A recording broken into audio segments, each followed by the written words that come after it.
accidentally I accidentally hit the live button. So we're waiting for Toddy. He'll be here in a second. Also, I'm on the wrong audio, so I'm just gonna mute my video for a second, and you'll hear the audio. Hello to people watching, whoever you are. Say hello in the chat if you'd like. We're gonna talk about Star Trek Prodigy, Crossroads in just a second here. You might hear some fiddling around as I go behind my computer to check why my mic's not working. And who knows, maybe Trek on the Tube will pop in that time. Yikes. This is like the most unprofessional stream ever. We're also on Twitter right now. Well, what's everyone doing? Let's see here. I accidentally hit the live button and I wasn't ready. I was not ready to hit the live button. All right, I got my good mic plugged in. I got 3 folks watching according to this analytics. So welcome, welcome, welcome. Let's change my audio setting. I wonder if you can do this live. Let's see if you guys can hear the mic change. All right, now I'm on the correct audio setting. I can bring my video back. Hello! All right, so we're here to talk about Star Trek Prodigy, and we're going to talk about Crossroads. My friend Trek on the Tube is about to be here. He's going to join us in just a little bit, and we'll get the discussion underway. But in the meantime, if you're watching on Twitter, you can actually respond right on the tweet. Ah, he's here. Hello. Howdy. I accidentally hit the live button. He's already live. Yeah, we're already live. You're already live. I'm already live. I'm not even ready. Wait, let me just. I was also not ready, but the audience had to hear. I did the same thing. This is hilarious. We have the same methodologies. Well, I mean, come on. It's not really ridiculous. I was playing with all my little starships, and then no, I'm kidding. Wow, that's why you were late? Hold on, I'm gonna get centered here. No, hold on. All right. I was late because I took a nap, people. So then, I wake up all panicked and like, I gotta be live. Am I on ship mic? Or am I on no, you're on good mic. Do I sound good too? I was on crappy mic in the beginning, but no, you always sound good. No one's watching us anyway, right? Like, right. Are we? Is this? No, we have 2 viewers according to. Oh my goodness! Oh, how embarrassing! I know. And I sang a song about being unprofessional, though. You sang a song. #SoPro. There's also 3 viewers on Twitter. So hello, Twitter audience. You can reply to the tweet that you're watching if you like. So the way that these work for anyone who's new is we just have a casual and informal conversation about Star Trek. Today we're focused on Star Trek Prodigy's episode Crossroads, which is a very exciting episode. Did you watch it, Toddy, or have you already seen it? Like, did you watch it for this? I think I am up to Preludes. I heard you say that in your video that you don't know how to say it. I don't know how to say it. How do you say it? Well, it depends. I say prelude, but it could be prelude. It could be. What did you say? How'd you say it in French? Prelude. I like that better. I think that's you like the French one better. But that's not the episode we're talking about today. We're talking about Crossroads. So get your facts straight. Get your facts straight, yeah. What are you doing? Jill on Twitter, yay, says, thank goodness Murph doesn't need phasers to neutralize his foes. 'Tis true. All right, so Murph can just be in the vastness of space, like no spacesuit. It's fine. That's right. Okay. Why is that? Like, I don't. Oh, hold on. Let me put up the appropriate thing. Rant section. All right, go for it. Oh, he's got. I've got this every time I have you on. I have a rant. You're breaking shit. What's happening? This isn't even like a real rant. It's subtle confusion, but it's not so much about Murph. It's more about Rock. Murph can be in space, but Rock can't. That's unfair. Come on, people. What is Rock? Rock is a rock. Yeah, Rock should be allowed. We went over this. That was not satisfactory. This is the same. Did you forget, or was like my Trek explanation, not satisfactory? We did this before. Yeah, we had. Really? We've done this before? I don't believe you. I swear. You talked this very, very, very same thing. I swear. No. Yes. Not live. Yes. Okay. Well, let's move on then. Toddy's too young to be forgetting For things, those but that don't know, by the way, and I know that you kind of addressed this in the beginning, we are now doing like impromptu conversations on Tuesdays because I'm off Tuesdays and you have yes, time on Tuesdays, and at least it helps you catch up. right, There you exactly. go. And Jill has a question for you since we were talking about the same ways. Why did Murph shiver so badly in the cold in that holodeck simulation? And not in Also, hello space. to Benjinium. Nice to see you. What's that? And not in And not in space. space. Murph was trying to emulate, what other people feel. Basically, he's trying to pretend. I like that. That's a good explanation. That's a good one. He's That's practicing. a. It feels like a Murph thing. A Murph thing to do. Toddy, before we get started, just a little bit of housekeeping. So, thank you for those of you who are joining us for this impromptu stream. Sorry that they're impromptu right now. I just have 2 more episodes. I keep getting behind because I keep losing my voice or getting sick. I'm much better today. I've been saving my voice. I needed it last week and it didn't work for me. So, I'm trying my best. But there's flus and things going around. That's just life. It just happens. I apologize. But we are going to be hopefully caught up this week, and then the newest episode, which comes out on Thursday, we'll talk about it on Saturday. So we'll continue. There's going to be just a lot of Star Trek Prodigy here on Starfleet Boy, which I don't mind. I love the show. I really, really love the show. All right, so do you want to do the summary for this one, or shall I? No, you. Okay. You seem fresh on this. Have you rewatched them recently? Or Yeah, something? I watched them a lot. Actually, this time it was fun because I kind of listened to the episode because I Ooh, wanted to pay more attention to it's the like an voice audio. work. It's a podcast. Oh, is that what Muff Right. does? What Yeah, is it? that's good. Wow, what are you doing? What is what are you That was more pigeon than Murph, right? No, it's kind of good. I think Murph can make those cooing sounds. I feel like that's a He thing can Murph coo. does. Yeah, I think he can coo. Isn't that what pigeons do? They coo? They They coo, coo. right? I don't know. Coo. Coo boys. That's Coo what we should coo. call them now. Wow. Uh, let's not get into that. Anyway, I'll just read the description on my YouTube because I think actually it's really good. You ready? I wrote Oh, that's this just cheating. now. I disagree. No, go ahead. The kids decide to abandon Protostar and find other passage to the Federation in the hopes they can avoid further destruction with the living construct. But they soon find out it's not as easy as they think. That's it. So, Usually our recaps like the episode long. fine.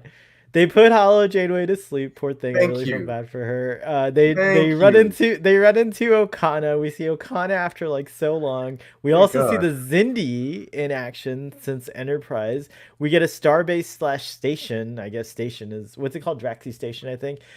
We get to see a station like an outpost type of place. We get a little scenario with the bridge officers looking for the kiddos. We get Jankum and Dr. Gnome having it out as Tellarites do. We get some real cool rock talk stuff, but also sad because no one listens to her. Zero, Gwen get some little encounters too. Janeway and Dal have an amazing encounter together, but also very scary. They escape on speeders when they're found out, and then the Protostar and the Dauntless have a little battle, which is kind of awesome. And just in the nick of times, the Romulans arrive to save the day. Oh, and The Captain Jellicoe. Romulans arrive to save the day. Yeah, and we have Well, in a way, they save the day in this episode because the I kids get guess to like escape. their intervention helps our people escape, right? Exactly, Well, they're all our and people, technically. we get The Admiral followers Jellicoe. and the followees are all Yeah, people. exactly. Yeah, exactly. Our people are the kiddos. The we get I just was saying it and now you made me forget what I was saying. Jellicoe. Jellicoe, thank you, Admiral Jellicoe and Janeway having a little discussion. We get tension between the first officer and Janeway, and of course we get the new Murph 2.0, Leggy Murph. Did you mention guy that we don't like was on the station? Yeah, the Kazon. I didn't mention it in my summary, but yeah, the Kazon fellow. No, not the Kazon. Oh, who? He's a Denubulan. We don't like him, but we don't like the Kazon guy even more. The one who kidnapped all the Kazons who kidnapped all the kids. We don't like dreadful people. Super terrible. Yeah. All right, so so what did you like about this episode? What didn't you like about this episode? First of all, the outrageous Okana. Okay, Mr. Okana here. We have seen him recently. We've seen him in Lower Decks. Oh yeah, that's true. And I think he's aged quite a lot since that party. Yeah, he's just a DJ on Lower Decks, anyways. It's like. Do you think it was a real Okana, or do you think it was like a fake? You think he has like it's like a fake Okana, like a Ferengi knockoff DJ? No. You think it's him? Yeah, people can age like pretty spectacularly through stressful situations. Like 5 years. Okay, fair enough. Well, I mean, granted, he's gone from DJ to like outlaw running away here, so maybe something happened. Like that was like. He's been involved in stuff. I think he's been an outlaw. He just DJs from time to time. Oh, I see. That's a great story, by the way. The outlaw DJ. It really is. Outrageous outlaw Okana. Yes, the outrageous outlaw Okana. I like that. So that's it. That's all your thoughts. You just I very much like this episode.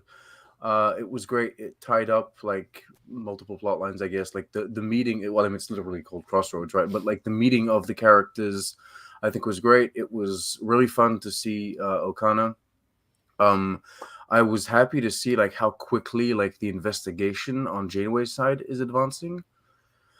I also like that like they execute a plan, which makes complete sense. It's like if we want to meet up with like the Federation, we got to ditch this ship, find another ship. So like they try that out. Right. Last episode they had talked about like Dahl was kind of inspired by the Enterpriseians to he realized like maybe we don't need the Protostar. We can still be, Starfleet, trainees and fulfill the mission kind of, even if we don't have the Protostar. Plus it's dangerous. So yeah, let's bury it. Yeah.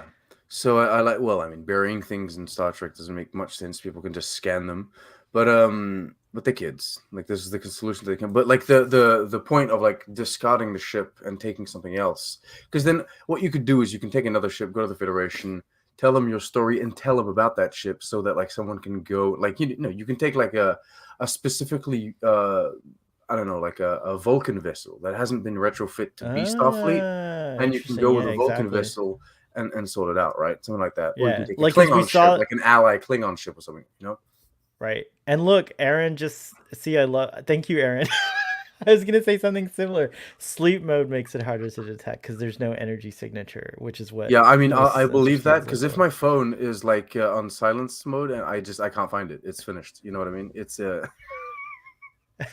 got to use that Google thing to like call my phone. Maybe they don't have like Google call my ship back then or back, further on. Oh my gosh. Like all Starfleet needs is call my ship. Call my ship. Where's my ship? That's like they gotta have GPS trackers though on these things, right? They have sophisticated tracking mechanisms, but you don't think that like the kiddos, Jankum especially, like kind of thought about that? I think they've kind of like thought about that. And sleep mode, as Aaron has pointed out. We're gonna get all your nitpicks today, Toddy. Let's go. All right, guys. It was a visually interesting episode. I think that like all of the planet stuff that was fantastic. The station itself and like where they were, the ships that we got, like the ship that they wanted to take, that kind of stuff. And then just like the landscapes were fascinating, like beautiful to look at. So visually it was really cool. And yeah, I think that like both our younglings here, they had great ideas, and of course Janeway is executing these things great. I love the uniform design, like the longer ones, the coat kind of designs that they have. Yeah, that looks so cool. I mean, like honestly, I wore my long coat. I have a long Monster Maroon version of that. That's like a wintry coat. I wore it. That's the one that you bought at Thing, right? Chicago at Thing. Yeah, at Mission Thing. Which I'm also wearing the thing for the Thing right now. See? Oh my God, he's so full of things. Wait a minute. I'm gonna share this. I'm not gonna go over the episode but I want to share this one. Can we share this one? Oh yeah, this sure. one still. Ooh, that's pretty. Look at that. The background, the backgrounds are gorgeous. Look how stunning that is, right? Yeah, I like that the sky's kind of purple, similar to Rua Pente.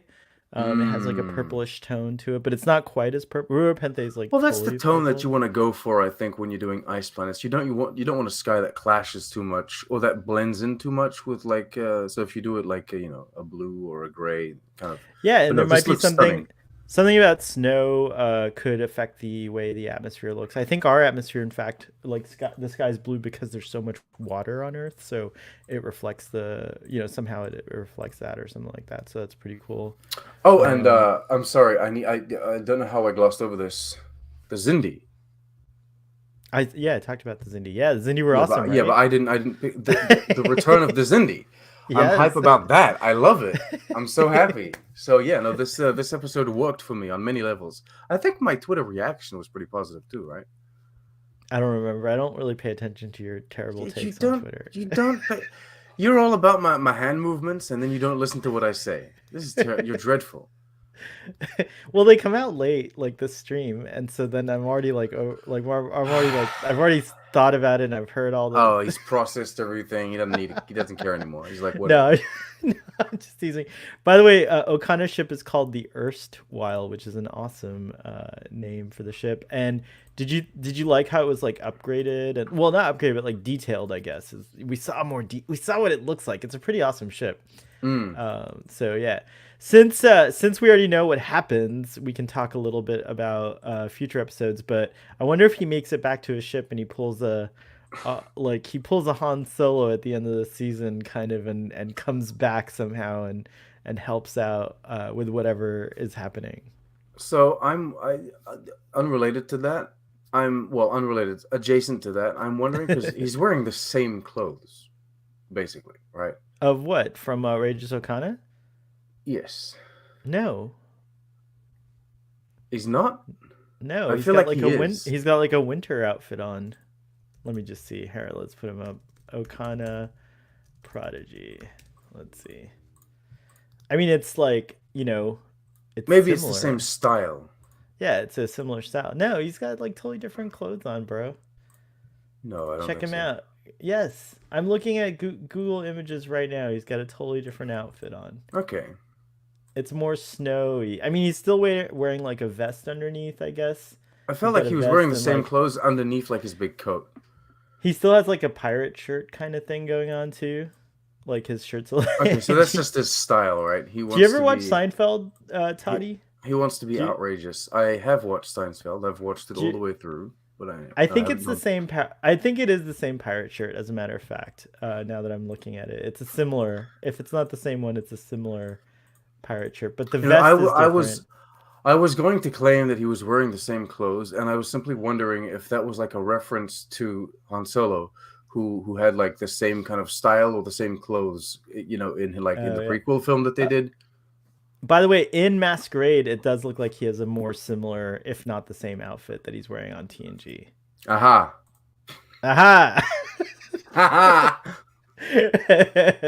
No, actually, in this episode, in that episode is the one I'm seeing it. Here he's got his like wintry jacket on, so it's a little bit different. But that's cool. I mean, I could, pirates kind of have a costume, right? So it could be just like a newer version of it. I mean, I wear the same clothes every time I stream. No, absolutely. But I was just wondering if it was like a reference maybe to like Han Solo, because he has the belt. Does Han have like a belt or some shit like that?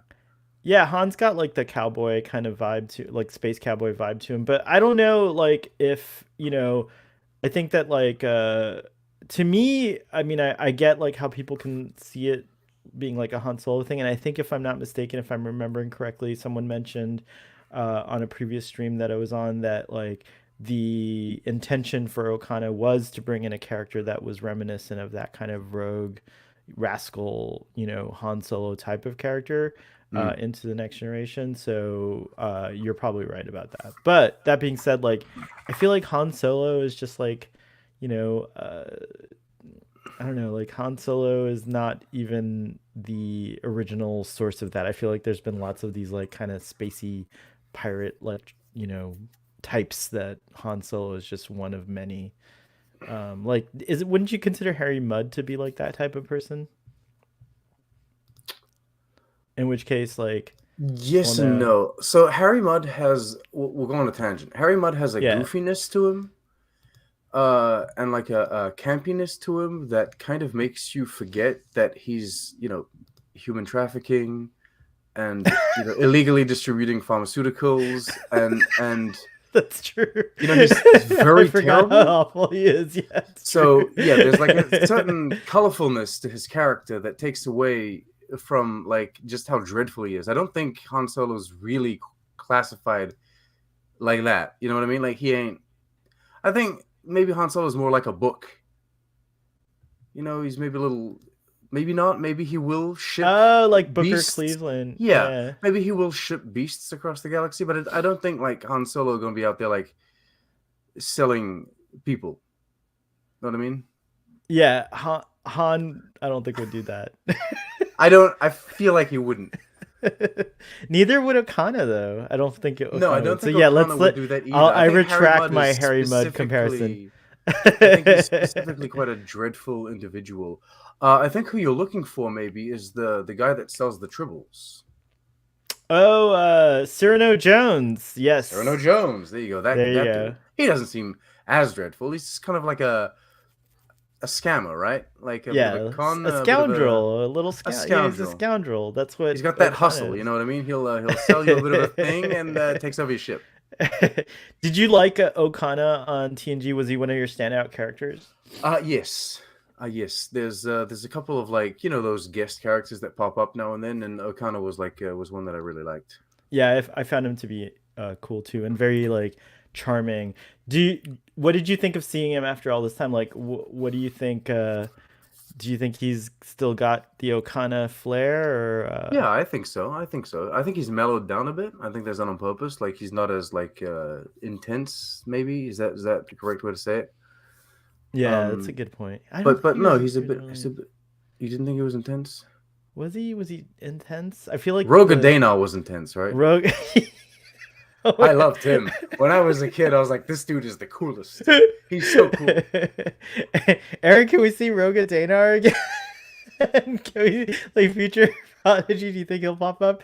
I like this. In my mind, Cyrano Jones and Harry Mudd's was Harry Mudd's cousin. That's I still feel like Harry Mudd is like the terrible one in this family, though. Yeah, he's the one that Cyrano's just trying to make a living trafficking. You know what it animals. Was? The two cousins here, Cyrano Jones was kind of like he was doing little iffy stuff on the side, and then he's the one that got Harry Mudd involved, but Harry just went too far with it. He went nuts with it, and now he's just doing dreadful stuff. And Cyrano's like, "Oh God, what did I get him into? This is my fault." So now Cyrano Jones ended his life sadly, living with the trauma that he created the monster that is Harry Mudd. Wow. Going back to Okana for a second, it was really interesting. The Xindi kind of knew him. He's got a reputation. Did you notice the little the contraband that he was carrying? What it looked like it might have been? No. It was Ferengi. I don't remember. Ferengi's the Ferengi technology is like these little balls, right? Mm-hmm. Like these things. It was those, yeah. But I think they were filled. I think they were filled with something, probably something that they shouldn't. That is probably because, if I'm not mistaken, you're talking about the balls with the lines on it. They almost look like the R2 heads, basically, right? I feel like they were used as containers in props in like other episodes, in like maybe TNG or Deep Space Nine or something. Yeah. Yeah, that's and they're not containers, I guess. They could be containers, but they look like, who knows. Anyways, Ferengi technology is spheres. So that might be technology. This whole episode had a bit of a Star Wars vibe to it.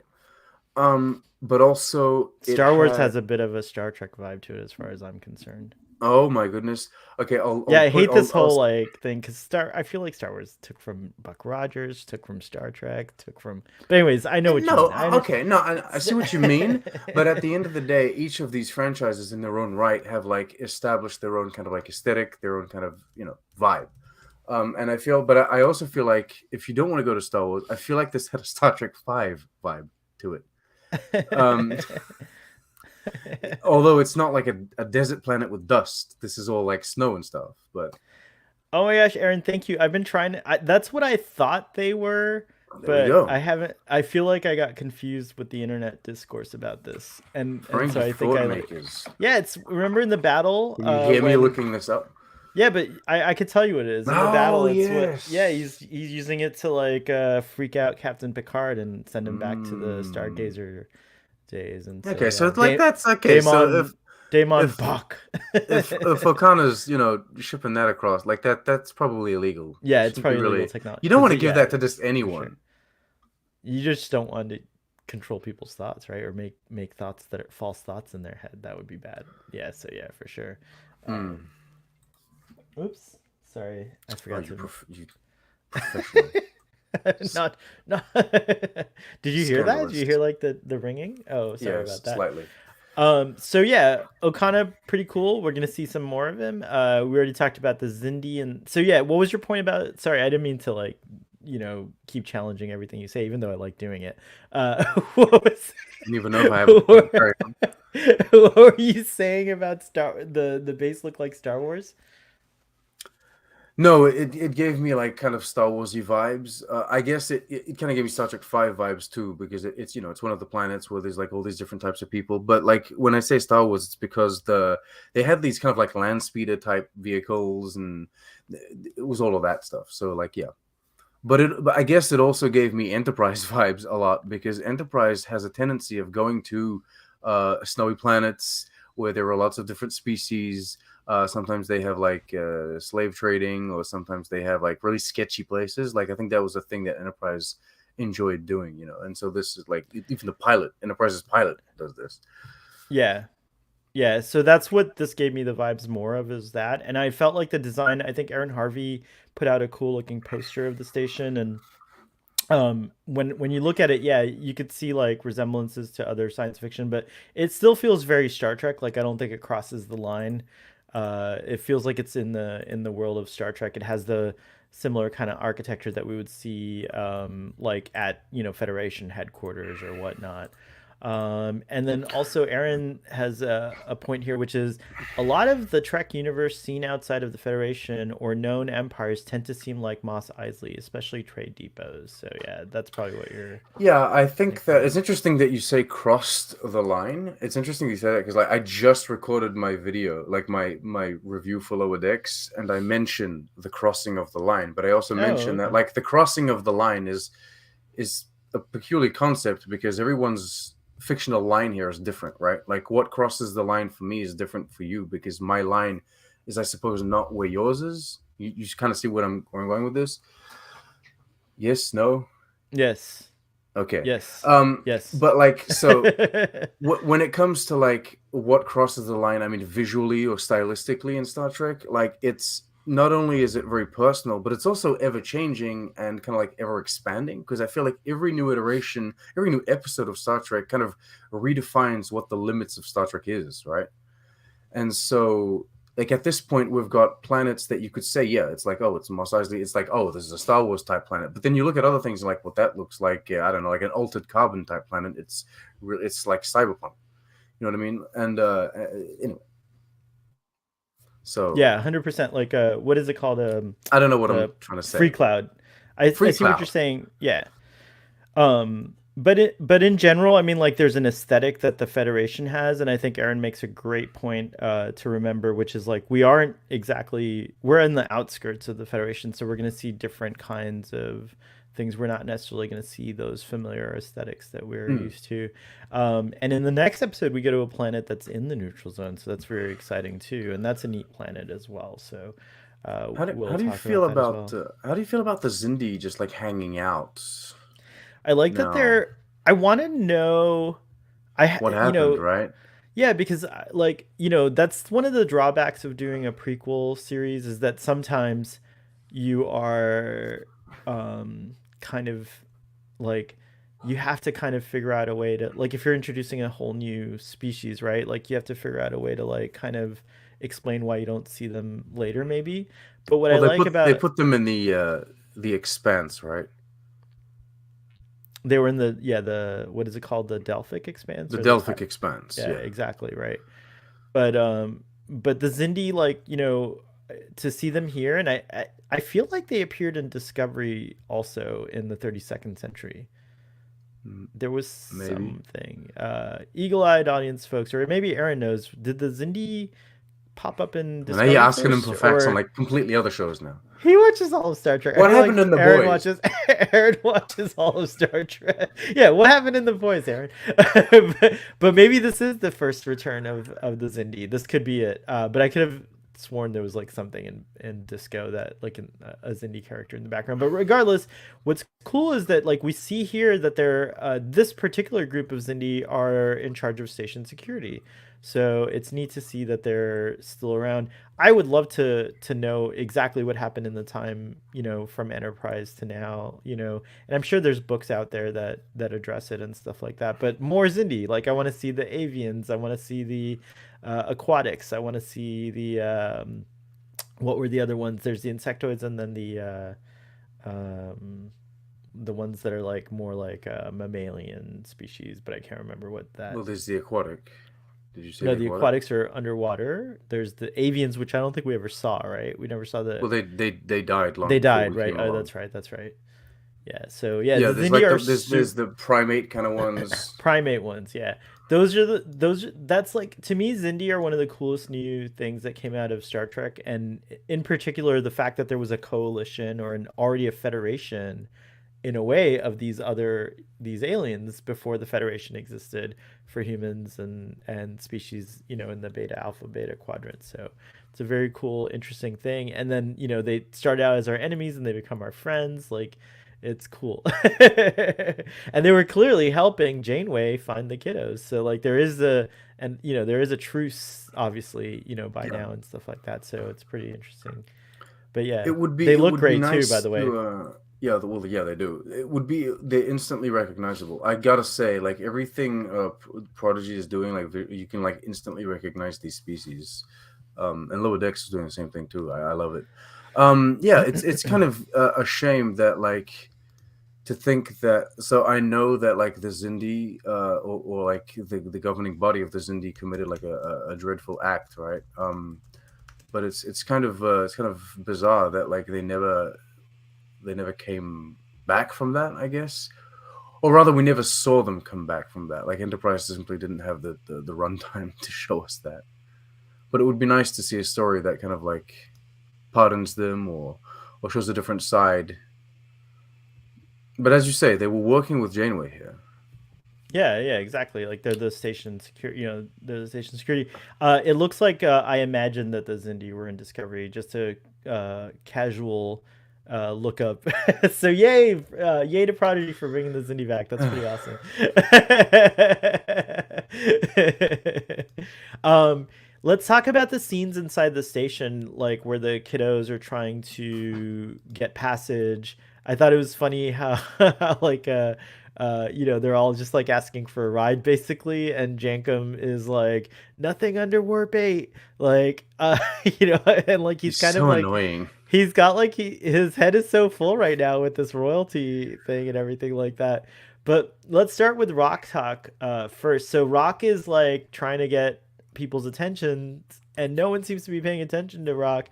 This one guy pays attention and freaks out and like gets scared. And then our first officer just like walks past Rock Talk and doesn't even like listen to her. So that was like her thing, which made me sad. But then Jankum's was interesting because when I first watched this a few weeks ago, I guess it was 3 weeks ago, I remember being kind of like, oh, that, Dr. Noam is like really pushing it here by calling Jankum like a runt and like, you know, making fun of like his vocabulary and stuff like that. I felt like it was a little too strong.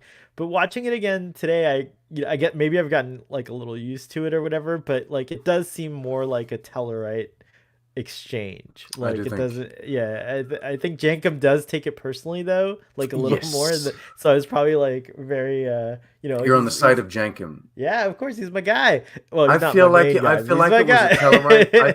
a Tellarite exchange, and I feel like he was like the doctor dude was just not holding back because he's with another Tellarite. Though I will say though, I agree with Jill. Coming out of that interaction as a human and as being like culturally human, I was like, that guy's a dick. You know what I mean? I was like, what? But yeah, apparently that's, you know, I guess, yeah, to me it just felt like because even Jenkum was like, if you think about it, when you listen back to the exchange, Jenkum kind of like starts shit when he's like, oh, good to meet another, you know, Tellarite. I'm not impressed. Like that's Jenkum's first thing. So Dr. Gnome has to take it to the next level. You know, he's got to be like, oh, you're not impressed, little guy. Like, so. Well, I feel that like... okay. So that feels like a standard Tellarite greeting. Oh, another Tellarite. I'm not impressed. That feels like a standard Tellarite greeting. We got to get Larry Nemechek, who's like Tellarite like pro. This is the Tellarite I meet after 2 years. You know what I mean? Like that feels like very standard. You know what I mean?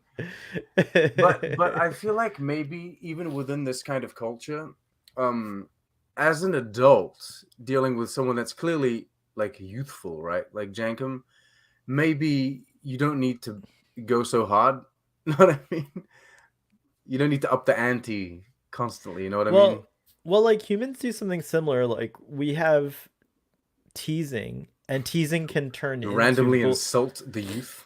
Well, but teasing can turn into bullying, right? Like, yes. I feel like, you know, you and I, let's get personal for a second here. You and I have an agreement that we're allowed to tease each other online publicly, but there's been times where you'll message me and be like, hey, did you mean that? And I'm like, oh, I was only teasing, but I must have crossed the line, and you know, for whatever reason, like you were having a bad day or whatever, you know, and vice versa. By the way, I noticed you don't tease me as much as I tease you. It's true. I feel like I tease you a lot more. You need to catch up on the teasing.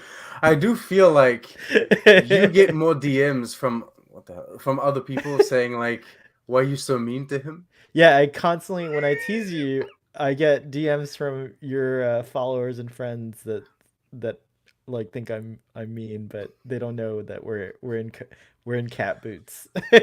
Maybe that's my technique. Maybe I'm holding back so as to seem like the victim. Oh, that's good technique. Yeah, that's a good technique because I feel guilty when I do it, so it's good. Aha. It's a good job. But I guess that's what I mean is like we have this like agreement, and sometimes that teasing could look like bullying, right? Like so maybe to us, like you said, we have a full contract that we've both signed, and like I'm just waiting for you to step over that line. Breach the contract, baby. The line must be crossed here, or drawn here. Must be crossed here. Of all the places we must cross the line, it is here.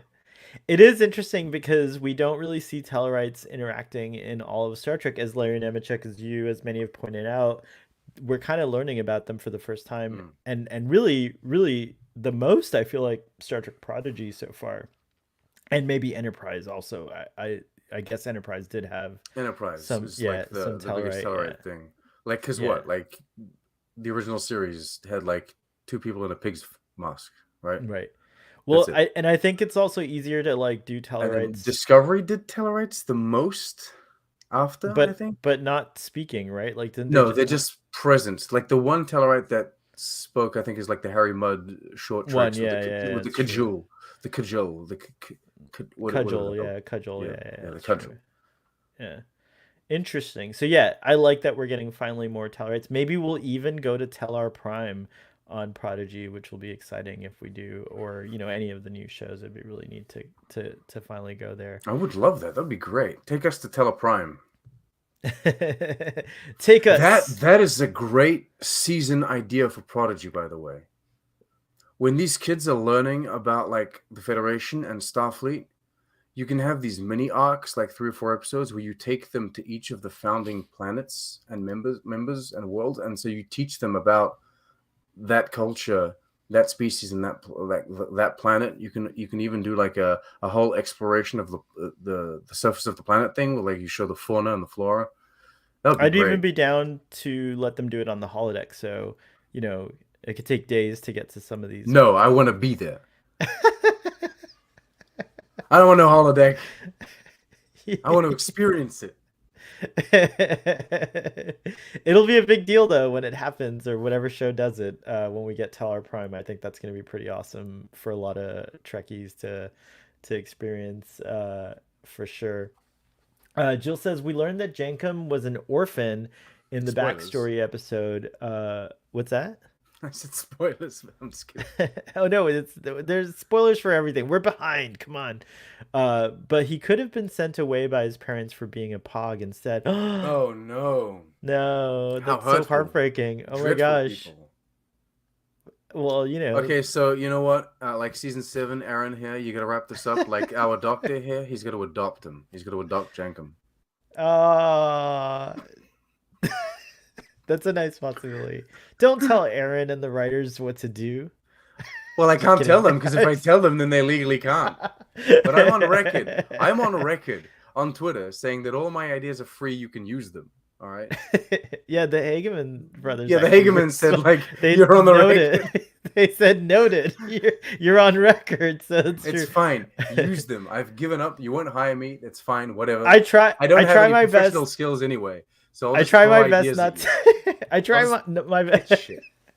I try my best not to like create like too many Star Trek ideas on these streams just because of that reason. But I also give permission to Star Trek to just take any idea, because I feel like our ideas are inspired by Star Trek as a whole. So it's like send me like a Murph natural thing at some point. That's okay. I want a Murph too. They can use like entire seasons worth of ideas if they want. All I need is like a Murph and a mug. Know what I mean? A Murph and a mug? Well, not a Murph inside a mug, but like a Janeway mug and a plush Murph.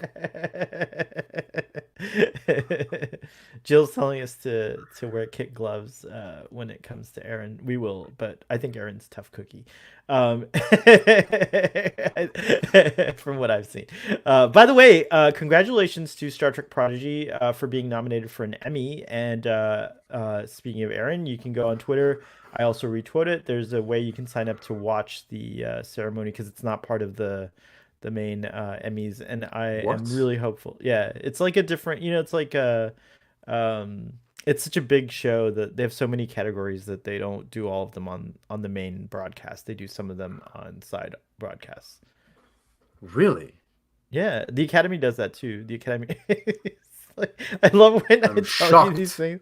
I love when like these award shows are like so long as it is. I've never watched any of these award shows. I just look at the results. Like on the website, I'm like, okay, who won? And then I tend to disagree with a lot of it. I'm like, yeah. Sean, you've never watched the Academy Awards?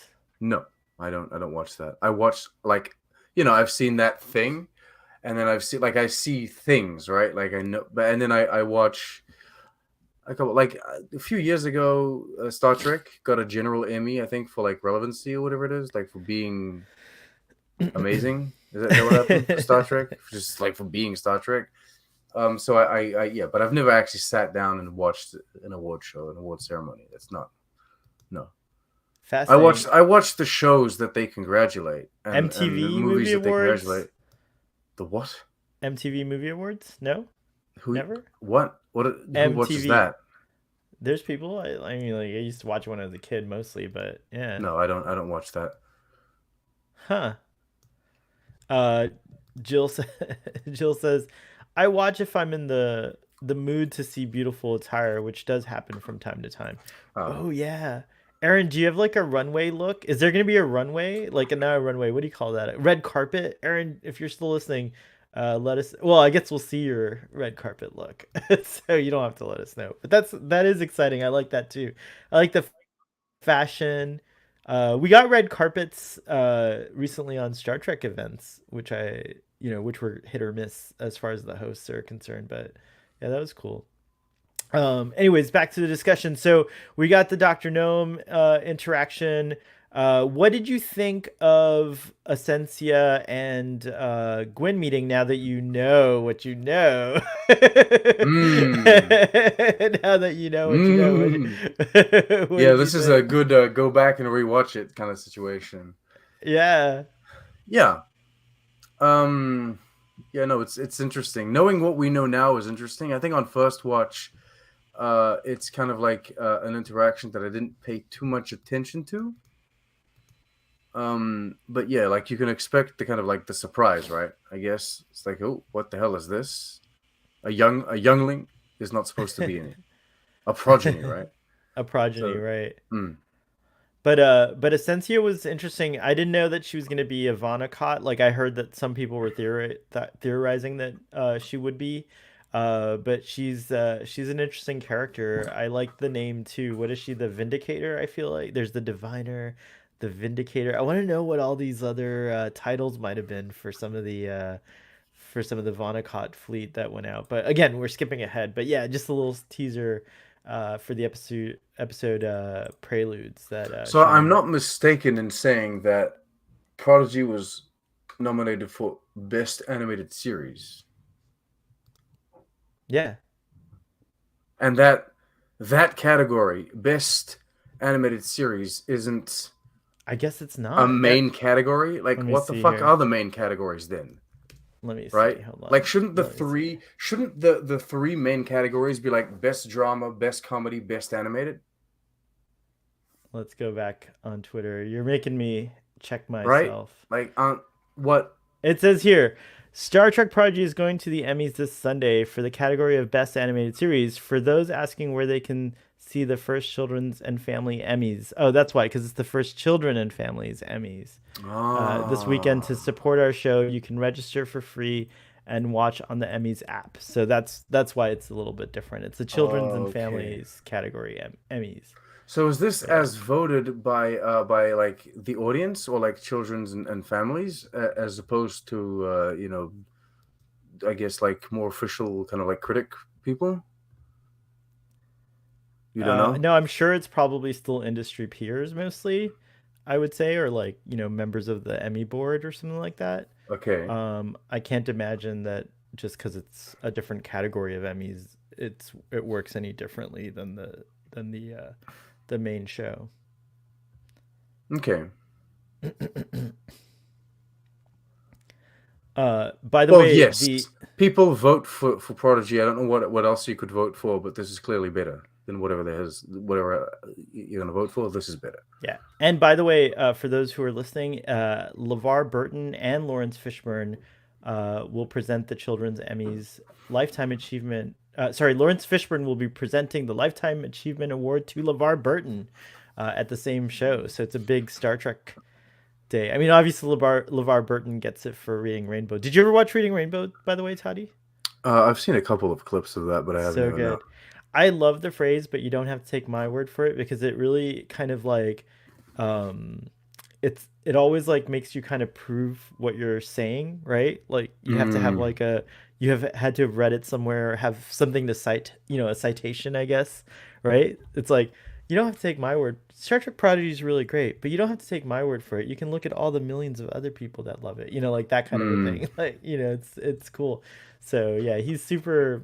LeVar Burton's an amazing person, no doubt about it. So it's going to be a very he deserves multiple Lifetime Awards. Yeah, I agree. Yeah, he deserves to be the president. I don't think he wants that job.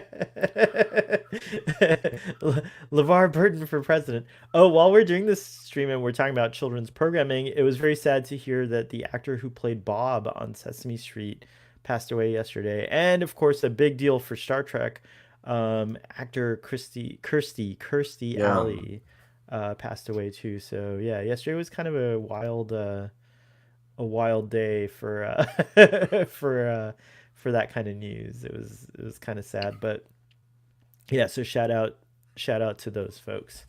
But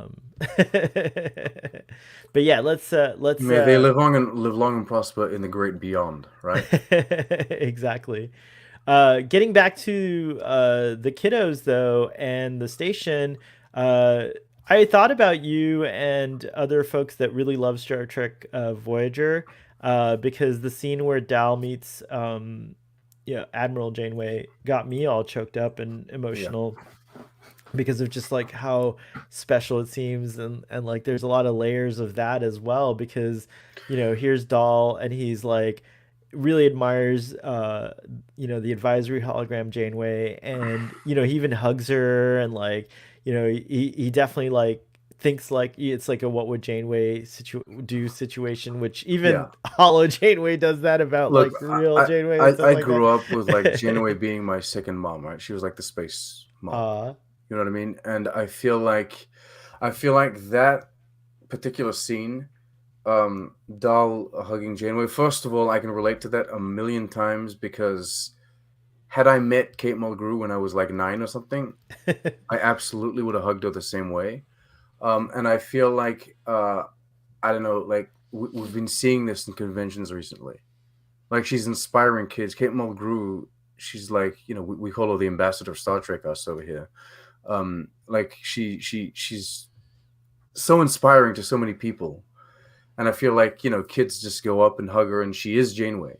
Like, Kate Mulgrew is Captain Janeway. She's an inspiration to all, and it was just it felt like a moment. It didn't even feel like a moment of the episode. It felt like just like an animated moment of real life. Yeah, the way I described it when I first saw this episode was that particular moment, and this happens a lot in Star Trek Prodigy. I find it happens less in Star Trek Lower Decks because of the animation style. I think it just like looks like a cartoon, but with the 3D animation, there's times where I just forget completely that we're watching an animated show, and it feels like you just forget for a moment and get lost in the story, and that happens so much on Prodigy for me. And not to say that like like it's obviously an animated show, but it just like feels very like it doesn't feel like there's a distinction to me sometimes, especially one of those moments. Especially when you start leaving our main crew, because like our main crew is, I'm gonna say, mainly species we haven't really seen before, or we're not used to seeing on a regular basis, and they're, for the most part, they're not characters that we're used to seeing. Like Holo Janeway, yes, but like our main crew, our main kids, you know what I mean? And even like the one, which is a Tellarite, which happens to be, he doesn't resemble, like, you don't connect him too much to like what other Tellarites look like. So you don't feel that too much when you're just with them on an alien planet that you've never seen before. But once you start really, showing Starfleet tech, you're on a Starfleet bridge with a Starfleet crew with species that we've seen, we've experienced seeing these species on screen for like over 50 years at this point, almost 60 now, right? Yeah, I feel like the animation, like the animation always feels like it almost feels like it's dissipating, and you're actually watching just like live action. Like it kind of blends in your mind, right? Yeah, that's exactly the kind of feeling that I get sometimes. And that particular moment with Vice Admiral Janeway was very special, just because I like how she's been on this like kind of stressful mission. She's really worried about Chakotay, and she's like hoping that no harm has come to him, and she even expresses that like so and everyone keeps trying to tell her, you're letting your personal feelings get involved. I'm waiting for Janeway to be like, that's my gosh darn friend, and he's like done so much like to help not just our crew, but like the Federation and Starfleet. Like, he deserves like a little emphasis on that, he deserves feelings. He deserves feelings, yeah. But not just that, other than the neutral zone thing, like Janeway's been pretty like decisive. I did criticize her initially for firing the torpedo, but folks have pointed out that she's like a pro and a scientist, and it's true. She would know what the yield is, the proper yield on the torpedo to just knock out the nacelle. So I agree with that 100%. She knows what she's doing. She knows what she's doing. Gosh darn it! Like, yeah, Jellica. She's a professional. She really is. No, she's a badass. Like, I really love. She's got a 16 rotation shift. That's how she handles her shit. I think by season, like, obviously, like, one of the things that, and everyone who's been kind of following my journey on this knows that I never really watched Voyager or Enterprise when they came out. I had no idea. Yeah, you did.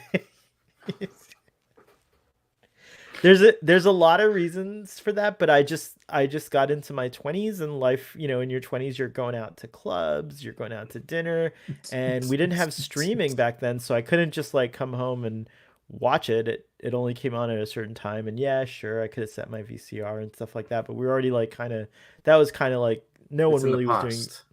Move on. Yeah, VHS was kind of on the outs anyways, or whatever. Plus, the other bad thing was the UPN station in our town here in Miami, which was on the UHF, not VHF bands, our UPS station. So I think the sound was mono, and like the picture wasn't that great, because the VHF stuff had like the nicer quality and stuff like that. So there were a lot of reasons. No one blames you. No one blames you. We blame you now, though, for not finishing Voyager. But that's dreadful. So that's where I guess that's where I was going with this, is that like by season 1 I was already like, okay, I like this cast, I like these characters, the stories are going to get better.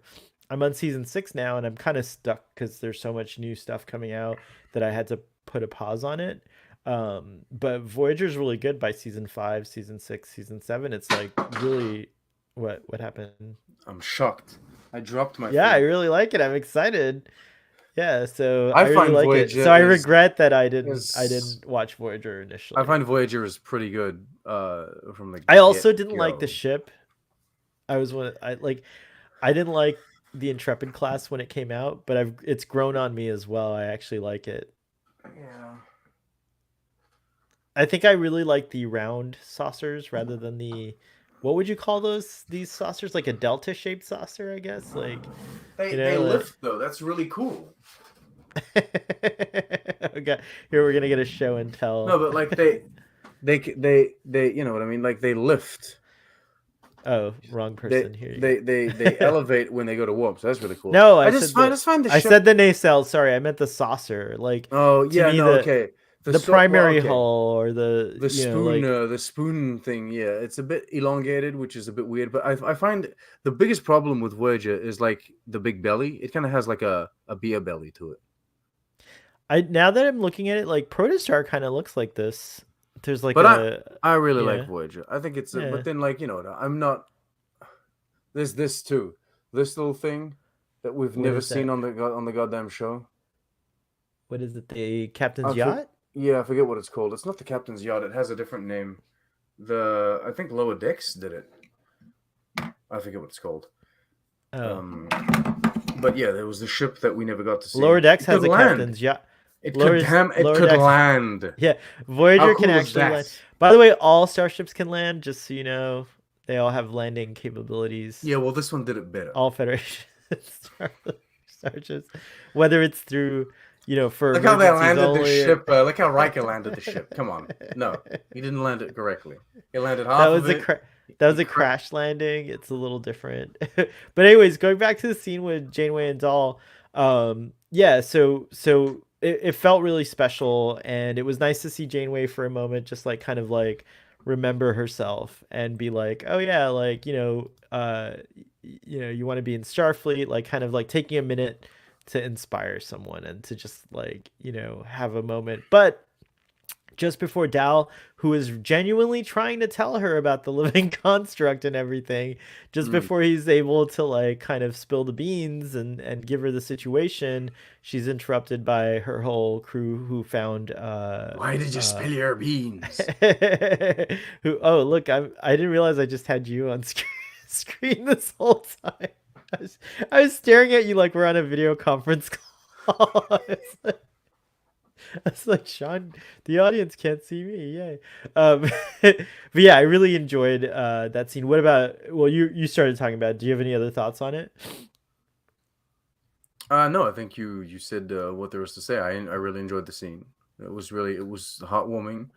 The generally speaking, I think the whole thing where he doesn't get his information out, quick enough. There's kind of like a whole misunderstanding situation on the planet. That's very kind of like tropey for like TV series. But it's fine. It felt natural enough in the way, organic enough in the way it was like kind of handled. Jill wants to know, why was there a ban on having progeny?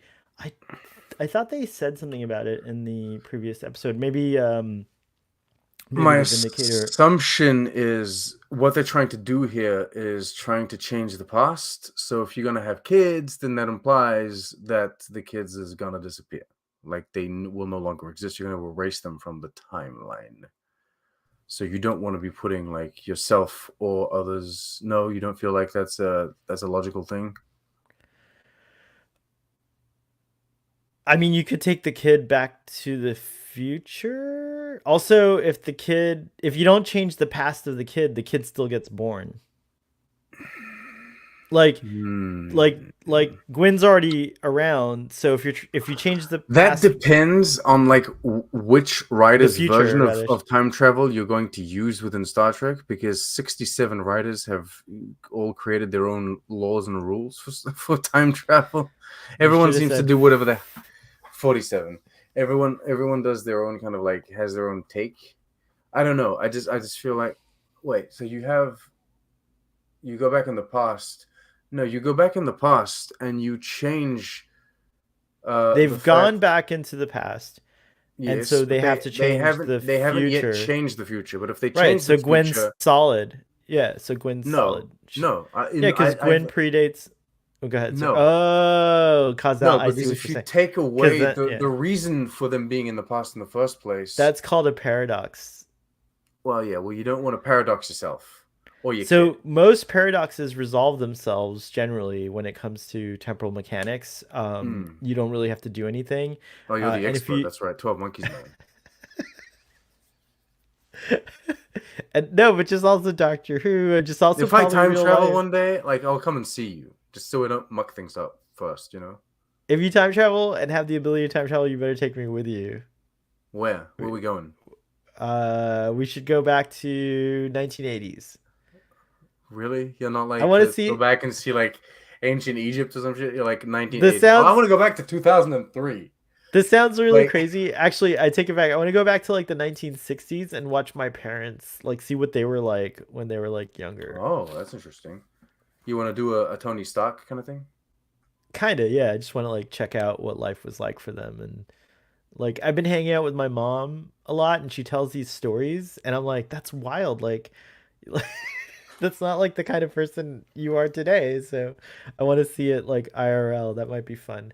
But if I had to go back to like a historic period, I would say to me, the period I would like to go to is Victorian or Edwardian England. Okay. Yeah. That's where I'd go back. That's what about you? Where'd you go back? You have a like special fascination for I don't know. I don't know.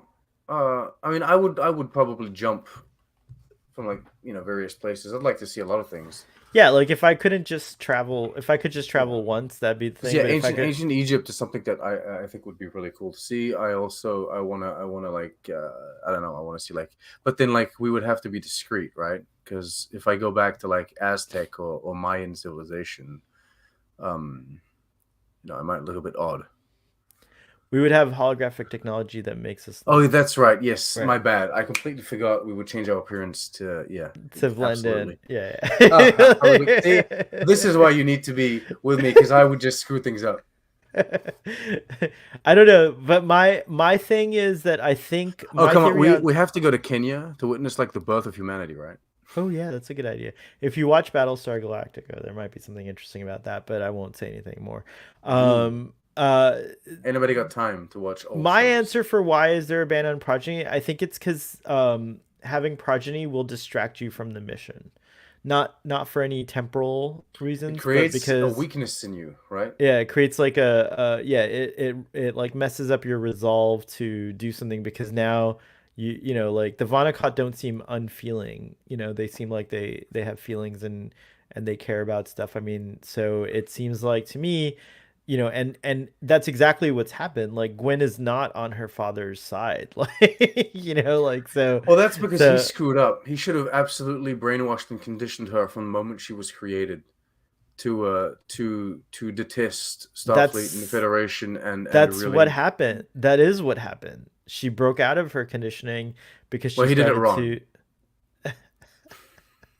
Should have gone hard. Sean, no. I mean, fine, but I think she still would have broken out of her conditioning because she has such will. She has such will, exactly. Yeah, Gwen's amazing. Like, I mean, imagine. I mean, all these. Well, it's not because of that though. And he said it. He said she met a boy. Yeah, he did say that. She met a boy. It wasn't in this episode. It was a little further along, but this is true. That's why Gwen got distracted. John Noble killing these lines. He is. He's so great. But yeah, that's my theory. And so, sure enough, that's what happened because the Diviner was the closest to the Protostar. He had the best chance of retrieving the Protostar, but he was too interested in letting his progeny do her thing. So that's the reason I think that they don't have it. What do you think, Jill? What do you think of that answer, or Toddy's answer? Jill says, "I want to go back to 1966 and watch Star Trek the original series for the first time again." That's pretty cool. That'd be really cool. Okay, I want to go back and be one of the people that sent the letter. Renew it. Let's talk about the escape on the speeder and the Protostar versus the Dauntless and the Romulans all in one big home run here because we're already at an hour, which is usually we try to keep. So this is all of the action. Yeah, let's address all the action first. I will say that action. I caught on to and appreciated from the first time I saw this that there were like visual parallels to the first episode when Dal's trying to escape on the little speeder from Tars Lamora.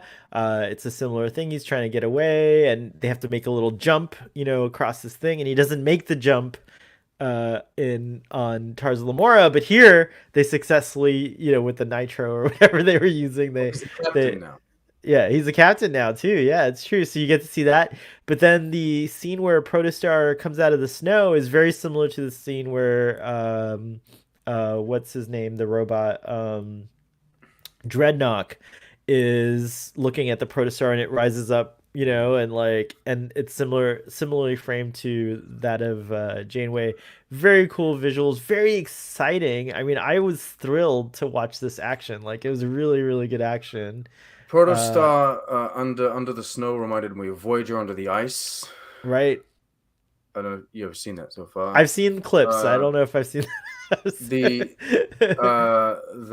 Protostar breaking free from like the ice and snow reminded me of Discovery breaking free from like that ice in like I think it's season 4, 3, like when the ice is creeping along. That was like parasitic ice, and that was parasitic ice. That was, and it also like strained the Discovery to come out. I feel like this is more like a fresh powder, like on a good ski slope. Like after an avalanche, there's like a fresh powder, like a. But there was also like beyond.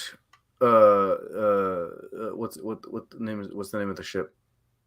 The Dauntless. No, in Star Trek Beyond. The Franklin. The Franklin, as it emerges from its mountainside. Right. But this was more like, I feel he disagrees with everything. I can feel it. I'm sorry. I didn't disagree. I'm just thinking about it. I sense it. I can feel the waves of disagreement. You're like, what is this dude on about? No, it's completely unrelated. No, I genuinely like. I get what you're saying. But to me, it felt like, again, like it felt like it wasn't that hard for it to break out of the snow because it was just freshly packed on. But also, it wasn't that deep under the snow. Remember, they opened the portal and they're able to hop in or whatever. It wasn't that deep. I'm agreeing with you. I thought you were like, no, it was very deep. And then we transition into I don't know how you were going to do this, but I'm transitioning into the warp speed chase. Yes. Which was great. Awesome. And that reminded me of Into Darkness, sir. Yes, correct. There we go. I got one. It's very correct. We also got a similar thing in one of the recent seasons of Discovery, I feel. Wait, what's that? In the recent seasons of Discovery, there was a warp speed chase, right? Yes. With the I think I it feel was like season 3 finale or something, maybe. was it when Osira was chasing them? Yeah, something like that. But Something anyway, like but that. this was more Into Darkness though, because it had like we were in the warp stream, or whatever it was, so to speak. Yeah, we were in warp space, traveling through the warp tunnel or whatever it looks like, the shape that it looks like a tunnel to me. But yeah, I loved all the Janeway versus Janeway, even though they didn't talk to each other directly. I loved how she was like, wait a second, you're being chased by a dauntless, slipstream capable, dauntless class starship, uh, that's commanded by by the real me. What did you do? She's like totally shocked or whatever. Um, but it all played out really nicely. It was a very good Star Trek chase and escape sequence, because I really thought like when Janeway took out the third nacelle that she had them, and then Okana comes up with the idea about modulating the shields and slipping into the neutral zone, and she's about to follow them in, and there's like that momentary tension, and it's a good thing that the first officer, why can't I never remember his name? I don't Do know you the know his names. name? I don't know the names yet. Star Trek, Prodigy, Thrax. I think it's Thraxis or something like that. Prodigy. By the way, seeing the two ships next to each other and how just massive that ship was I don't know, amazing. No, absolutely. The Dauntless, as we talked before, has really grown on me. I never really liked the design of it before, but this one's like slightly different, and it looks pretty cool. Whoa, what's the name of the first officer, and why can't I remember? Let's see, Tysus. Commander Tysus. I will commit that to memory. Tysus. Write it down, Starfleet boy. Tysus. You won't remember it. Tysus. He is an awesome character, so I don't know why I can remember his name. Tysus. Anyways, so Tysus like has that little kind of confrontation, and he says to Janeway, he says, "You always tell me," this was an interesting thing. He says, "You always tell me to be guided by let my emotions guide me, or listen to what my emotions are telling me, but don't let them guide me," or something like that. And he says, "You seem to be letting them guide you, instead of listening to them." And yeah, but I think that was like a Chakotay thing, like for sure, right? Like that's kind of a Chakotay. But I don't think that Janeway's emotions are too out of control having watched it again. I think she's like definitely in a heightened state, but I think she's like got her well, she's grip. invested in this, clearly. Like you can, Right. there's a drive to it. But yeah, no, I don't think she's passionate. Also, we hear about negotiations. Both Admiral Jellicoe and Thysis speak about the negotiations. Yeah, Larry Nemechek pointed that out. Yeah, exactly. On his second opinion, which is really cool show that he does. And so you can go check that out. So it must have to do with the state of affairs on the Romulan homeworld. They must at this point know something's up with the Romulan star. No, I don't think so. No, you don't think so? So maybe they're just like starting to talk about peace and stuff. It could have to do with, Ambassador Spock and all that stuff, but who knows? Remember, supernovas take a long time to happen. Well, they could happen really quickly, but usually a star will start to contract first, and that could take like a few years before they go. A few years. It takes like millions of years normally, but yeah, exactly. No, so but I do feel like with the Romulus supernova specifically, I feel like it. Well, my headcanon is that it was like a terrorist attack of some kind, and hasn't been revealed yet. But like, I do think it was like a very surprise thing. And if they knew about it in advance, because the Romulan Star Empire is powerful and technologically advanced, and I feel like they could have handled it somehow better. And they would if you want to be very cynical about it, they would have at least saved a lot of important people and like the people that is running, like the Empire, and they didn't even time to do that. So I feel like it really was We don't something they know what weren't they expecting. We don't actually know what they had time to do. Oh, sorry. Well, clearly nothing. You know What what I do you mean? Like mean? there's There's the nothing Romulan left. free. Well, yeah, but like, as far as controlling the supernova, I don't think anyone in the Milky Way galaxy has that kind of power, except No, but they Q, could have. maybe. No, but they could have. They could have absolutely evacuated all of Romulus. They didn't do that. We did the math. Remember when Picard came out? We all like started like we said, what if the average population of a planet was 7 billion? Like, how many ships and how many trips would it take? And it was like quite a huge endeavor to even just evacuate one planet.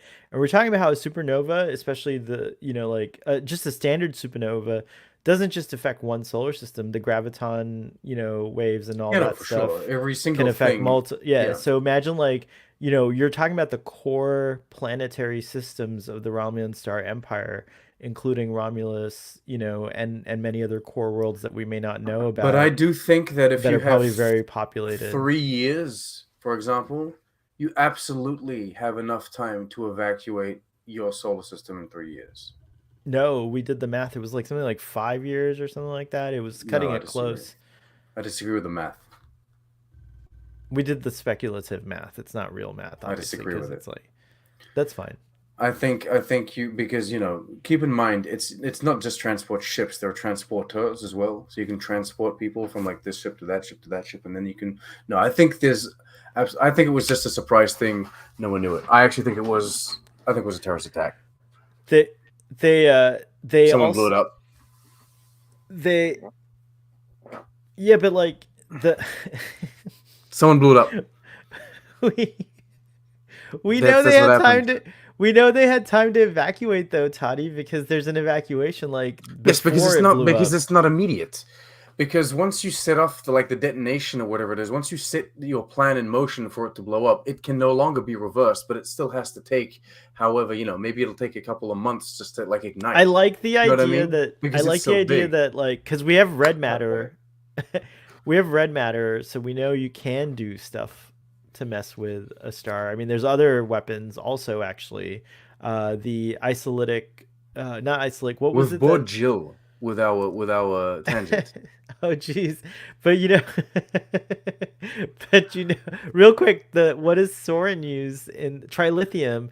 Doesn't that mess up you? So but that's instant. Like trilithium cause those stars to have a thing instantly. So yeah, it's possible that there was some kind of attempt, but I think it's going to be something. I think it was more of a natural disaster. I think the Romulan star situation is meant to be more a commentary on climate change. And maybe there was Romulan meddling with the star to harness its energy or something like that could have triggered a supernova event that we'll find out about. But I think it's going to be more along the lines of a climate change analogy than anything else. Maybe retroactively they'll make it that. Originally, it was nothing more than an excuse to make that film, right? It was right. Yeah. But no, they might retroactively make it into a climate change statement. Don't go over warp 5. Oh wait, no, we forgot about that. In TNG, but no, I think okay, we'll see who handles it. Here's my thing. If Prodigy and Lower Decks, or if Prodigy takes care of handling this, it will be a climate change thing. But if Discovery or Picard take care of it, it'll be a Section 31 thing. It'll be like a Tel Shiar, the secret organization that is, even more secret than the Tel Shiar and the Kuat Milat, the Jadvash is who you're thinking. Yeah, the Jash Tamataj, whatever it is. Armitage? They're the ones that blew it up. Okay. What did you think of the Romulans? It's great. I like the Romulans. I find them cool. I like seeing Romulans. They fascinate me. I love their ships. I love seeing the little maps that we have that I compare to the other maps that I pulled up on the other stream. And yeah, I think the Romulans were very interesting. I love I love how these Romulans are wearing kind of an attire that is both similar to like TNG, but also Enterprise. I feel like they managed to like kind of blend those aesthetics. You can always count on Star Trek and rely on the Romulans bringing us strong female commanders, because it always seems like a woman is in charge. They feel like I feel like they're the ones that get shit done over on Romulus. Yeah, it looks like the Romulans have more of a like a balanced society when it comes to like equality between males and females. Yeah, for sure. And like, you know, and you know, the Federation does too now. Oh yeah, no, absolutely. But yeah, I'm just saying, like, when it comes to like alien species, like, and I'm not gonna say like this is not like there are exceptions. Like you will see the you know the Duras sisters, that kind of stuff. But generally speaking, when you hit up Klingon, I don't think you're really expecting female Klingon captain. Generally, when like you see a Klingon bird of prey appear on screen, right? You know, like my assumption or my feeling isn't that it's going to be that, as opposed to like Romulans. When it's Romulans, like yeah, it's a shame we only got Lursa. I can only think of like Lursa and B'Etor, but even back from the original series, there was a Romulan commander who was female, and she was prominent in that and stuff like that. So yeah, you're absolutely right about that, I think. But yeah, it's wonderful that the Romulans have kind of always like been a society that, you know, has female, you know, leadership prominently displayed, actually, from the original series. I forgot about that for a moment, so it's pretty cool. Are you keeping track? Oh yeah, we need to talk about Murph. I know we talked about him like last Murph time. Translates transforms. Yes, Murph transforms. That's the last develops. Develops. No, he's growing up. Yeah, he's developing. That's a really better way. He had a metamorphosis. Yes. Metamorphosis. I was shocked the first time I saw him. I didn't know what to think. He's got like this floaty thing above his head. He's got legs and arms now, but he's still cute. And especially in the next episode, he really shows. How does the floaty thing work? Like this. I don't know. We're gonna find out, I think. Do you think we'll see more metamorphoses? Like, do you think? I mean, we know this cannot be the dude's final form. Look at it. We look at it. Do you have one out? Do you have a picture of him up? Can you share? Do you have a picture of like? I don't have like. Well, yes and no. It's not the best picture. I'll pull him up if anything. Well, I have this. There is, you know. There we go. But this was interesting too, because he was kind of a little shy at first, and his friends had to encourage him to come out. And then this parallels our first time on the Protostar with Murph as well, where he kind of like, you know, he plops down on the console and fires weapons, and so the same thing happens here, and he ends up firing at the Dauntless, which I thought was great. But yeah, there's Leggy Murph. He's super cute. I like him. He's grown on me. I was a little shocked at first, but I like him a lot. Yeah, it's like when they change an actor mid-season. You're like, I guess like Alexander's, right? Didn't we get a different Alexander? They recast Murph. What was your daughter's reaction? Because she likes Murph, right? Yes. She's more into this Gorn apparently that you shared. Yes, she's loving the Gorn. Yeah. She's absolutely loving the Gorn. I will say that she hasn't been as invested in these recent episodes. And again, she's on the younger side too. Yeah, exactly. So like I thought the show was gonna be for like 2 and up, but like, you know, it's for 7 and up. I guess like it depends on like how children are, but she's not as invested in this at the moment. But then she has the weirdest tastes. Like at the moment she's watching The Grinch, right? Which one? The 2001, the live action thing. Oh, that's really weird. Yeah, it's like why do you like this one? I don't know. It's like that one and the Minions at the moment. You know, Despicable Me. It's like Despicable Me 2. It's not even a good one, but anyway.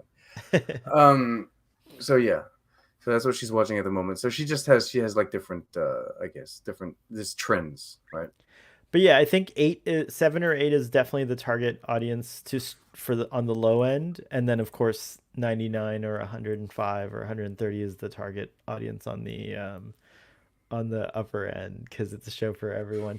But yeah, I think at her age, it's more the visuals and like the cutesy stuff. And so when there's like ship battles and like intrigue and a lot of exposition, I could see totally why she would like kind of check out. Well, she likes the colors, that kind of stuff. Like I said, there was a specific moment where they had that holodeck kind of like thing where they had to, it's like you got the fox and the chicken and the, and the boat and what have you. Remember that one? So that was very colorful. They, and so she liked that. But here, like this kind of episode, which I love and is very kind of like heavy for us. I think the older viewers, for her, it's all gray. It's on this planet, you know what I mean? Like with the snow and everything. She doesn't, she's not reacting to like, oh, it's Okana. She doesn't. Right. Well, and probably an 8-year-old wouldn't too, but an 8-year will definitely get the action. I'll have more of an understanding of what's going on. Yeah. There's a cool thing. Speaking of our friend Larry Nemechek, he does have a young person, Cadet Alice. Yeah, I saw that. That's really cool. Yeah, he talks to. That's very cute. I think she's related to him or something like that, or like she's his niece. No, I don't think so. Right? Oh, really? Okay. No, I think I could have sworn. No, I think she was like, because I saw her. I think it's a few years back. I saw like a very young kind of like content creator. Like it was just like a little girl and she was with her father, whatever it is, and they were posting like little reactions to Star Trek episodes that were coming out, whatever it is. It says here my nearly 6-year-old granddaughter Alice. Oh, okay. So no, that's not it. So I'm confusing her with like another Trekkie. Plenty of Trekkies out there. Come on. But yeah, the Cadet Alice series is priceless. It's very cute. I like watching that as well. They're very cool together. So yeah, you should check those out. All right, I think we talked about everything in this episode. I guess there's a little bit of a cliffhanger. We're probably I'm thinking we're probably not going to do another episode today, Toddy. It's we went on for an hour and a half on this one, but I think I've got someone special lined up for Thursday. So Thursday is going to be like a Star Trek Prodigy continuation of catch up without Toddy, with possibly with someone else, and then Saturday we'll do the newest. I've been replaced. So easy come, easy go. Thanks for chiming in there, Donna. Yes, so yeah, Alice is Larry Nemechek's granddaughter. So yeah, Thursday on Twitter we'll return with our Twitter Spaces discussion of the latest episode, which is coming up on Thursday, or rather it drops Wednesday at midnight. I guess that's still Thursday. And then we'll be doing a YouTube discussion of that episode on Saturday at 3. While Prodigy's on, we're putting aside our Star Trek The Original Series discussions. And then on Sundays, you can see us on Trek Central, where me and Fathery compare notes and come together with either Captain Jack or Dom.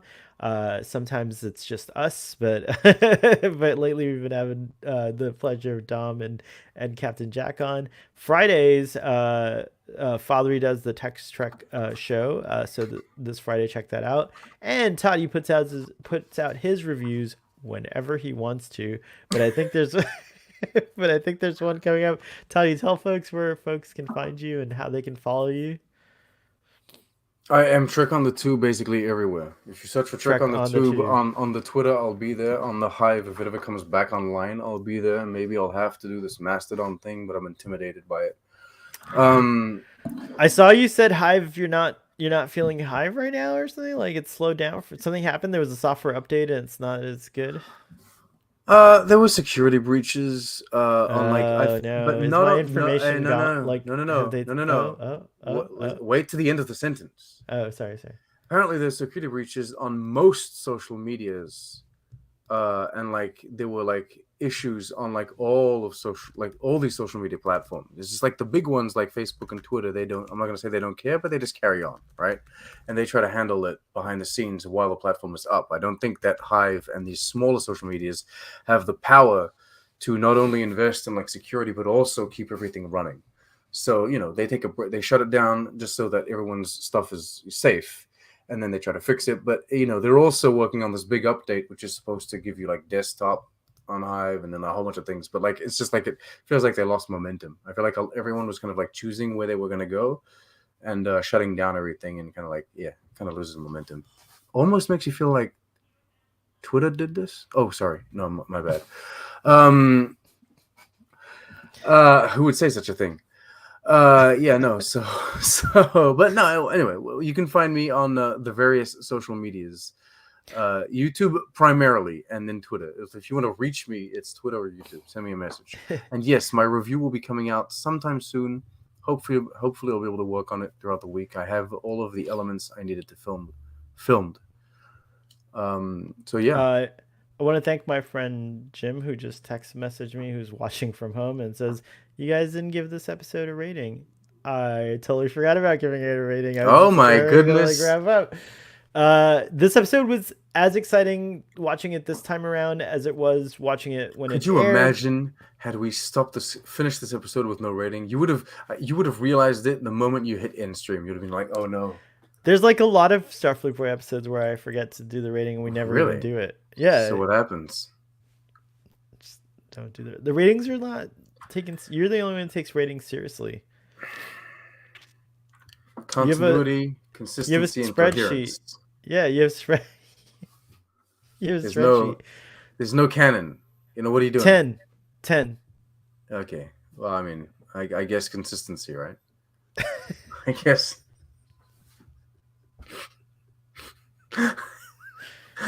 Okay, I guess keeping in canon, right?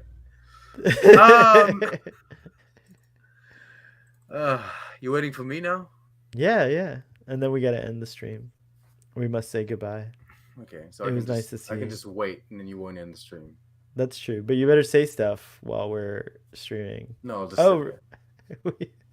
now we'll become back. Can I predict your rating? Can I try to predict what you're rating for? Oh, that's interesting. Yeah. Okay, go. Okay, so I think that give me an educated guess as to why it is. Don't just give out a number. Tell me why you think it's this.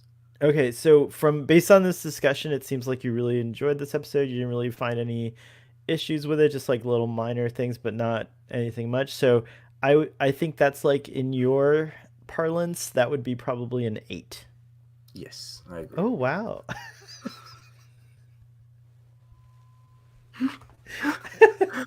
In my parlance.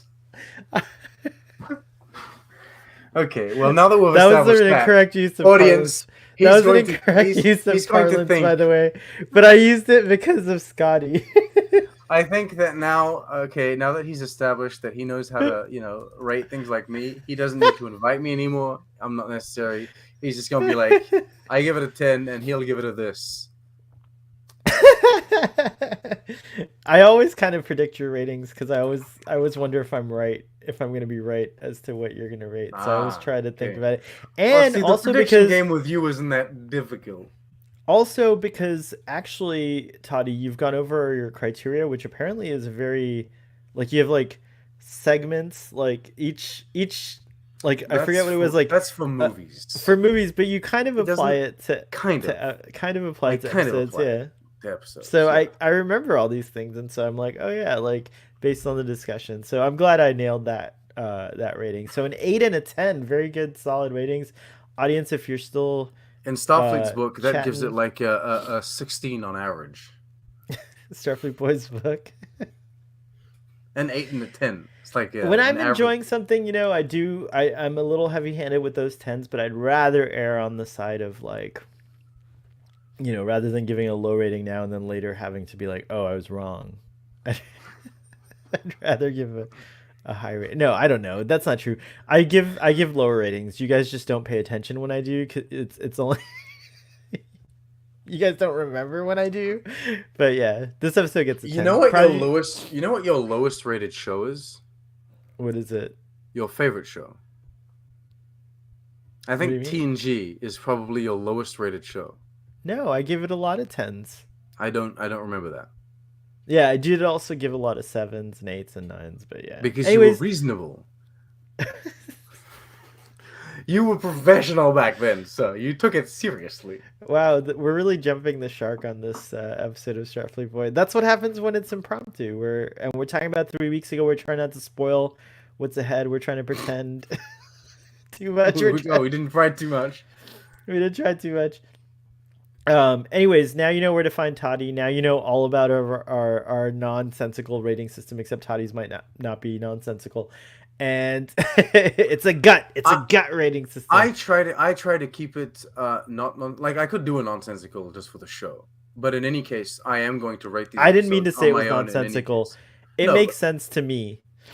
My ratings make sense to me. Well, your ratings are emotionally driven, right? That's a better way of saying it. But I'm gonna rate these I'm gonna try and be logical about the way I rate things, and I'm gonna rate things anyway. So might as well give you the rating that I've put in my you've already got. Like I put them aside, yeah. Because even the shows that I'm not on, they have a rating in the file here.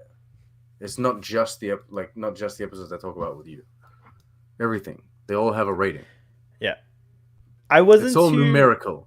I wasn't too hard fast on the ratings thing until you came on the show. Actually, now that I'm thinking about it, no, I don't believe that. Yeah, like sometimes you and the doctor weren't. Go back and watch Encounter at Farpoint. There's no rating. I don't think the ratings show up till. Okay, well that was the pilot. You were trying things out. Yeah, but like I think for like the hadn't whole established the format yet. I feel like somewhere in mid first season is when we started like casually and informally rating. And I came along season 6? No, you were like season 3. I feel like no. Really? No. Let's see what your first episode was. You've gone completely off the rails. You can look this up. Yeah. Should this be an online conversation or an offline conversation? I don't know. People are still watching. Oh yeah, there are some folks still watching. That's true. People find us fascinating. Tell us, because it's a disaster. Tell us audience. Tell us what you thought of this episode. Was my first conversation the one where Wesley leaves? Journey's End? Was that it? Was that my first one? I don't know, but let's see. I thought you had a playlist of a guest playlist. Oh, that's right, I do. That's what I was trying to look at. What do you mean you try? Okay, well go to my YouTube page. Collaborations. Here we go. No. You got to take Star Trek collaborations. Yeah, there's 205 of them, which means. Okay, so you're very wow. You added this one like automatically. No, you haven't added this one yet. No. It says here that your first. Hold on. Let's see. Well, you got to do it. See it by oldest to newest, right? Yeah, so that's what I'm trying to do here. And how do you sort? Oh no, that's right. My first conversations with you were like the.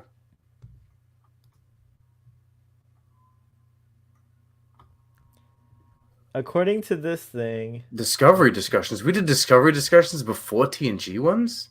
Yeah, because it might have been airing at first, but your first was Final Mission. Good job, dang. And my first with you was 5 years ago. You were on The Butcher's Knife Cares Not for the Lamb's Cry. Wow. What date was that? Let's look and see when our anniversary is. Hold on, let's see. Does it say the date? October 25th. Oh, happy anniversary, Toddy. Happy 5-year happy 5-year friendship collaboration. No, not friendship. Collaboration. Keep it professional. I'm kidding. Oh my god.